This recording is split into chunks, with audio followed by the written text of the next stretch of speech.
Assalamualaikum warahmatullahi wabarakatuh. Yang terhormat kepada Mistika Febriani, MPD, selaku dosen pengampu mata kuliah Teknik-Teknik Konseling, dan teman-teman semua yang saya banggakan. Puji syukur, marilah kita panjatkan kepada Allah Subhanahu wa Ta'ala, dan tak lupa salawat serta salam selalu tercurahkan kepada Nabi kita, Nabi Muhammad Sallallahu Alaihi Wasallam.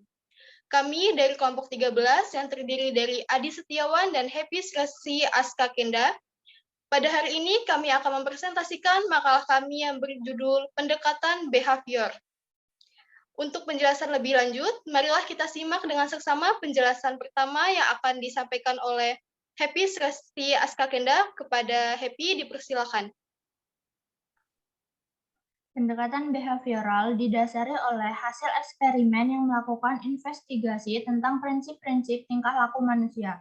Pendekatan tingkah laku yaitu menekankan pada dimensi kognitif individu dan menawarkan berbagai metode yang berorientasi pada tindakan atau action oriented untuk membantu mengambil langkah yang jelas dalam mengubah tingkah laku.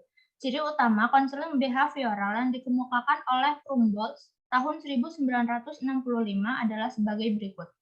Yaitu yang pertama, proses pendidikan, yang kedua, teknik dirakit secara individual, dan yang ketiga, metodologi ilmiah. Pandangan tentang manusia. Pendekatan behavioral didasarkan pada pandangan ilmiah tentang tingkah laku manusia yang menekankan pada pentingnya pendekatan sistematik dan terstruktur pada konseling. Proses belajar tingkah laku adalah melalui kematangan dan belajar. Konsep dasar. Salah satu studi yang paling penting dalam perkembangan pendekatan behavioral adalah studi yang dilakukan oleh Watson dan Rainer tahun 1920 yang menggunakan anak sebagai subjek tentang rasa takut yang dipelajari atau conditioning.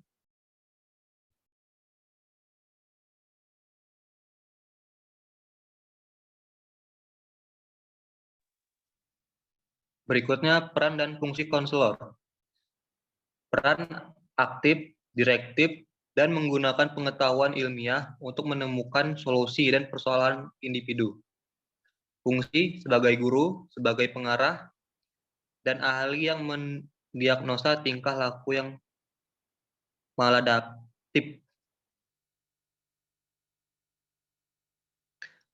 Tahap-tahap konseling.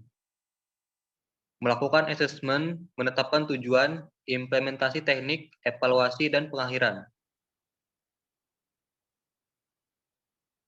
Teknik-teknik konseling, teknik meningkatkan tingkah laku, penguatan positif, kartu berharga, pembentukan, pembuatan kontrak, teknik menurunkan tingkah laku, penokohan atau modeling, pengelolaan diri, penghapusan, pembanjiran, penjenuhan, hukuman, dan lain-lain. Baiklah teman-teman, kita sudah mendengarkan penjelasan tentang pendekatan behavior dari kelompok 13. Jadi semua kesimpulan materi pada hari ini yaitu konseling behavioral pada mulanya disebut dengan terapi perilaku yang berasal dari dua arah konsep, yakni Pavlovian dari Ivan Pavlov dan Skinner dari B.F. Skinner. Mula-mula terapi ini dikembangkan oleh Wolff pada tahun 1958 untuk menanggulangi atau treatment neurosis. Tujuan terapi adalah untuk memodifikasi koneksi-koneksi dan metode-metode stimulus dan respon sedapat mungkin. Konseling behavioral dikenal juga dengan modifikasi perilaku yang dapat diartikan sebagai tindakan yang bertujuan untuk mengubah perilaku. Dalam konsep behavioral, perilaku merupakan hasil belajar sehingga dapat diubah dengan manipulasi dan mengkreasi kondisi-kondisi belajar.